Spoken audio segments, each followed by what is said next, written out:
அதை அனைத்தையும் மனமார்ந்த மகிழ்ச்சியுடன் நன்றியை தெரிவித்துக் கொள்கிறேன். நான் 100% முழுமையாக சொல்வேன். எதை வச்சுன்னு பார்த்தீங்கன்னா, எந்த அறக்கட்டளைக்கு நீங்கள் போனீங்கனாலும் சாப்பாடு போடுறது, சேவை செய்கிறது, அடுத்தவருடைய நிகழ்வு நம்ம ட்ரஸ்ட்டை பொறுத்த வரைக்கும் எல்லாமே நம்ம தான். எந்த டிசைட் பண்ணுறதும் நம்ம தான். இந்த தலைவருன்றது ஒரு பேனாவில் ஒரு இங்கு போல தான். ஆனால் அந்த பேனாக்குள்ளே இருக்க இங்கு தான் நீங்கள். பேனாக்குள்ளே இங்கு ஃபுல்லாக இருந்தால் மட்டும்தான் ஒரு வெள்ளை பேப்பராக இருந்தாலும் சரி, எந்த ஒரு இதுவாக இருந்தாலும் சரி எழுத முடியும். அதனால் விழா மிக மகிழ்ச்சியாக நடைபெறும். எல்லாருமே கொஞ்சம் தூங்கிட்டு இருந்தாங்க, ஃபோன் பண்ணி சொல்லிட்டாங்க, லேட்டாக வரதுக்கு மன்னிச்சுங்க. இப்போ நம்ம தமிழ் தாய் வாழ்த்தை ஆரம்பிச்சுட்டு அப்படியே நம்ம பர்டிகுலராக நம்ம டான்ஸ்லாம் அதுக்குள்ளே வரும்போது நிகழ்ச்சியை கலந்துக்கலாம். நம் உறவுகள் மட்டும் கொஞ்சம் தனியாக ஒரு குரூப்பாக உட்காருங்க. சித்ரா ஸ்ரீதர் அவர்கள் ஒரு சில நிமிடங்கள்.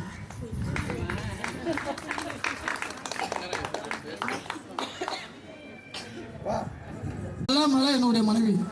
இந்த அறக்கட்டளை ஒவ்வொரு நிகழ்ச்சியும் நம்ம சொல்லுவோம், ஒரு வெற்றிக்கு பின்னாடி பெண் இருப்பாங்கன்னு சொல்லுவாங்க பார்த்தீங்களா.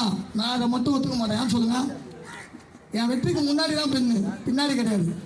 அவங்க காட்டுற பாதையில் கரெக்டான முடிவை செயல்பட்டு போகிறதுனால தான் நான் வெற்றியை காண்றேன். எனக்கு பின்னாடி நான் பார்க்க மாட்டேன்.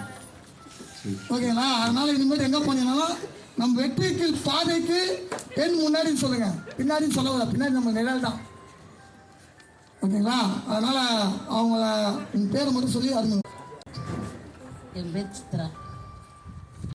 இவங்களும் பார்த்தீங்கன்னா எந்த ஒரு நிகழ்வாக இருந்தாலும் அறக்கட்டளையில் சொன்ன உடனே எந்த ஒரு சூழ்நிலையாக இருந்தாலும் அறக்கட்டளை வளர்ச்சி உறுதுணையாக இருந்து ஒரு நிகழ்ச்சியும் சிறப்பாக செய்கிறேன்னா, நான் ஏற்கனவே சொன்னதான், ஒரு எம்டி பேனால் மைக ஃபுல் ஒப்பனா மட்டும்தான் ஒரு பேப்பரை முழுமைப்படுத்த முடியும்.